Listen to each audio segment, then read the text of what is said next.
Good morning all of you. आज हम बातें करेंगे +2 क्लास के 7th चैप्टर जिसका नाम है तृतीयक और चतुर्थ क्रियाकलाप टर्सरी एंड कोऑर्डिनेट एक्टिविटीज़।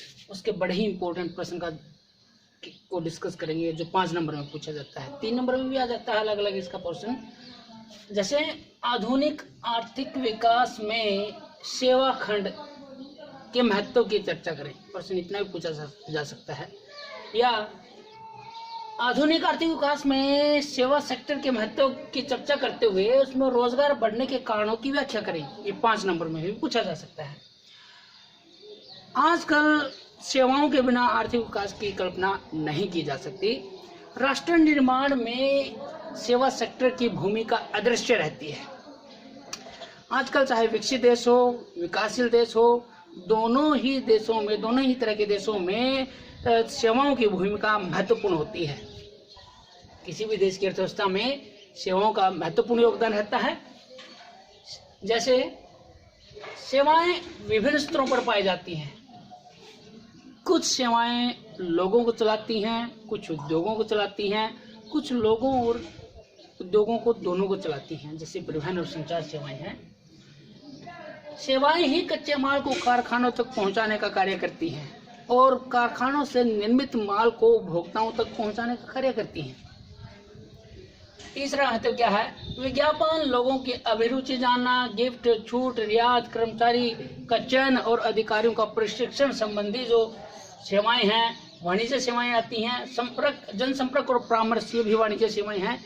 इनका अपना महत्व है। ये सेवाएं आर्थिक और सामाजिक विकास में योगदान इनका अपना रहता है। चौथा क्या महत्व है? मौद्रिक सेवाएं, व्यवसायिक सेवाएं, मनोरंजनात्मक सेवाएं, प्रशासनिक सेवाएं उत्पादक और उपभोक्ता को जोड़ने का कार्य करती हैं। इनका भी आर्थिक विकास में, किसी भी देश के आर्थिक विकास में अपना अलग महत्व रहता है। तो इसका महत्व है। 20वीं शताब्दी में अगर हम बात करें तो पूरे विश्व में सेवा क्षेत्र में रोजगार के अवसर बहुत तेजी से बढ़े हैं, चाहे वो विकासशील देश हो चाहे विकसित देश हो। विकसित देशों में यह प्रवृत्ति और भी अधिक देखने को मिलती है। यानी कि विकसित देशों में रोजगार, तृतीयक क्षेत्र में रोजगार की ज़्यादा उन्नति हुई है, ज़्यादा लोगों को रोजगार तृतीयक क्षेत्र ने दिया है विकसित देशों में। यहाँ कर्मियों का अधिकतर प्रतिशत जो है वो सेवाओं में कार्यरत है, यानी कि तृतीयक क्षेत्र में लगे हुए हैं। उदाहरण दिया गया है, अगर यूके की हम बात करें, वहाँ पर 2011 में प्राइमरी सेक्टर में, प्राथमिक सेक्टर में 1.2% लोग लगे हुए थे। सेकेंडरी सेक्टर में 19.18% लोग लगे हुए थे और टर्सरी सेक्टर में, तृतीयक क्षेत्र में 79.6% लोग लगे हुए थे 2011 में। ये प्रतिशत देखो तृतीयक क्षेत्र में कैसे बढ़ा है। 2017 में जाकर प्राइमरी सेक्टर का प्रतिशत कम हो गया है, 1.1 रह गया है। द्वितीयक क्षेत्र का भी योगदान कम हो गया है, लेकिन तृतीयक क्षेत्र 79.6% से बढ़कर 83.53 हो गया है। यानी कि तृतीयक क्षेत्र में वहाँ योगदान जो है वो बढ़ गया है। यूएसए में 75% से अधिक श्रमिक जो है वो तृतीयक क्षेत्र में लगे हुए हैं। इसी तरह स्वीडन, डेनमार्क, इटली में 68% से ज़्यादा श्रमिक तृतीयक क्षेत्र में लगे हुए हैं। यानी कि विकसित देशों में रोजगार के अवसर में तेजी लाने वाला जो तृतीयक क्षेत्र है वो ज़्यादा उन्नति कर गया है। विकासशील देशों में भी उद्योगों की तुलना में सेवा क्षेत्र तेजी से विकास कर रहा है। जीडीपी में सेवा क्षेत्र का योगदान बढ़ रहा है। विकासशील देशों में अगर जीडीपी की बात करें, राष्ट्रीय आय की बात करें, उसमें सेवा क्षेत्र का योगदान काफ़ी बढ़ रहा है। हालांकि विकासशील देशों में ज़्यादातर लोग है वो ऐसे क्षेत्र में लगे हुए हैं, उसका सही से यह आंकलन हो नहीं पाता, आंकलन करना संभव भी नहीं है। सेवा खंड में रोजगार के कारण क्या है? सेवा सेक्टर अब निर्यातक बन गया है। इसमें रोजगार बढ़ने के क्या कारण है? कौन कौन से वो कारण हैं कि सेवा सेक्टर में रोजगार ज़्यादा बढ़ रहे हैं? पहला, प्रति व्यक्ति आय में वृद्धि। लोगों की प्रति व्यक्ति आय में वृद्धि हुई है टाइम के साथ, और आय बढ़ने से नित्य नई चीज़ें वो खरीदते हैं, जिससे सेवा क्षेत्र का विस्तार होता है। आजकल प्रत्येक घर में कार है, स्कूटर है, मोटरसाइकिल है, मोबाइल है। चिकित्सा सुविधाओं पर आदि पर बहुत ज़्यादा मात्रा में खर्च किया जाता है और इनसे नित्य नई सेवाओं को ये जन्म दे रही हैं।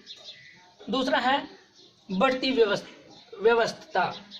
इतने व्यस्त हैं, व्यस्तता है, बढ़ती व्यस्तता, इतने ज़्यादा बिजी हैं आजकल हम, हमारे पास टाइम ही नहीं है। प्रत्येक व्यक्ति पैसों को देकर सेवाओं को खरीदना चाहता है, सेवाओं को अपना कार्य सौंपना चाहता है, चाहे शादी हो, जन्मदिन हो, विवाह शादी कुछ भी हो, या और कोई काम हो, भव्य मकान बनाने हो, सब चीज़ों पैसे में हम पेशेवर लोगों को वो काम सौंप देते हैं और वो बड़ी बखूबी से उसको अंजाम देते हैं। तो ये भी है कि सेवा क्षेत्र का इससे विस्तार हो रहा है। जनांकीय संरचना में परिवर्तन, जैसे औद्योगिक विकसित राष्ट्र हैं उनमें प्रौढ़ों की और वृद्धों की संख्या ज़्यादा पाई जाती है। हमने जनसंख्या वाले में पढ़ा था कि उनका आधार जो पिरामिड है वो कैसा बनता है, ऊपर वाला जो एज ग्रुप है उसमें वृद्धों की संख्या बढ़ जाती है। तो ऐसे में चिकित्सा पर उनको ज़्यादा खर्च करना पड़ता है। चिकित्सा भी एक सेवा क्षेत्र का अंग है, तो इससे भी सेवा क्षेत्र में रोजगार के अवसर बढ़े हैं। कुशल एवं शिक्षित श्रम की मांग, आजकल प्रत्येक उद्योग, प्रत्येक कंपनी कुशल और श्रमिक लोगों को अपने पास रखना चाहती है। वो शिक्षित तो हो, साथ के साथ उसको वो कंप्यूटर शिक्षित भी हो और कुछ छोटे मोटे अन्य काम भी उसको आते हों, ताकि जरूरत पड़ने पर वक्त बे वक्त उसकी जो उसमें जो क्वालिटी है उसका उपयोग किया जा सके। अप्रत्यक्ष उत्पादन में लगे कामगारों की मांग, ऐसे कामगार जो अप्रत्यक्ष रूप से उत्पादन में लगे हुए हैं, यानी कि आज की कलाकार प्रतियोगिता में, प्रतिस्पर्धा के दौर में कुछ भी चीज का उत्पादन करना और उससे उत्पादन को उपभोक्ताओं तक देना और उपभोक्ताओं ऐसा करना कि उपभोक्ता मतलब खुशी खुशी उसको खरीद ले, यानी कि उपभोक्ताओं की जेबों से पैसे निकलवाना कोई आम बात नहीं है, काफ़ी मुश्किल कार्य है ये। खुशी खुशी वो पैसे दे दें किसी भी चीज़ के। तो इन चीज़ों को, उत्पादन की बिक्री को बढ़ाना और उस उत्पाद को तैयार करना, इस पर काफ़ी सोच विचार कर ऐसे लोगों को रखा जाता है जो काफ़ी निपुण हो इस काम में। तो ऐसे पेशेवर लोगों को ही इसको अंजाम दे सकते हैं इस कार्य को। और प्रत्येक कंपनी में, प्रत्येक उद्योगों में ऐसे लोगों की भारी मांग रहती है। इनको मार्केट गुरु कहा जाता है।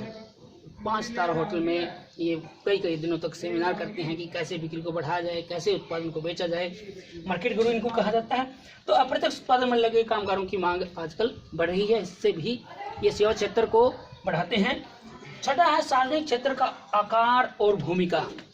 चाहे प्राइवेटाइजेशन कितना ही बढ़ा हो, लिबरलाइजेशन कितना ही हुआ हो, उदारीकरण और निजीकरण में बढ़ोतरी हुई है, लेकिन फिर भी सार्वजनिक क्षेत्र का महत्व कम नहीं हुआ है। आज प्रत्येक देश में, जैसे अपने देश में ही देख लें, जो रेलवे है, प्रशासन संबंधी सेवाएं हैं, सुरक्षा संबंधी सेवाएं हैं, परिवहन, संचार, इन पर सुरक्षा, जन कल्याण के जो भी कार्य हैं, इन पर जो सार्वजनिक क्षेत्र है वो बहुत ज़्यादा मात्रा में पैसे खर्च करता है। तो सार्वजनिक क्षेत्र का जो आकार जितना बड़ा होता है उसकी भूमिका उतनी ही बड़ी रहती है और इस वजह से नई नई सेवाएं ये मतलब रोजगार देती है। सेवा सार्वजनिक जो क्षेत्र है, आजकल अगर हम बात करें अपने रेलवे में 16 से 17 लाख कर्मचारी रेलवे में हैं और लगभग इतने ही कर्मचारी अपने सुरक्षा सीमाओं पर तैनात हैं। तो ये सेवा क्षेत्र में रोजगार बढ़ने का में भी इसका योगदान है, सार्वजनिक क्षेत्र का भी। निर्यात का ऊंचा उठता स्तर, आजकल लगभग लोगों ने और कंपनियों ने अपने आप को कुछ क्षेत्रों में विशिष्टीकरण उन्होंने प्राप्त कर ली है और ऐसा स्पेशलाइजेशन उन्होंने हासिल कर लिया है कि वो विदेशों में अपनी सेवाओं को निर्यात भी करते हैं। कुछ जैसे इन्फोसिस है, TCS है और HCL है, या बड़े बड़े जो विशेषीकृत जो अस्पताल हैं, स्पेशलाइज्ड हॉस्पिटल हैं, ये अपनी सेवाओं को दूसरे देशों में निर्यात भी करते हैं। इस वजह से भी निर्यात का ऊंचा उठता स्तर भी नई नई सेवाओं को जन्म दे रहा है और लोगों इसकी वजह से रोजगार के अवसर तेजी से बढ़ रहे हैं। आज के लिए हम इतना ही करेंगे। बड़ा इम्पोर्टेंट ये प्रश्न था, पूछा जाता है अक्सर, बड़े ध्यान से इन पॉइंटों को करने की जरूरत है। आज के लिए इतना ही, बाकी करेंगे कल। Thank you.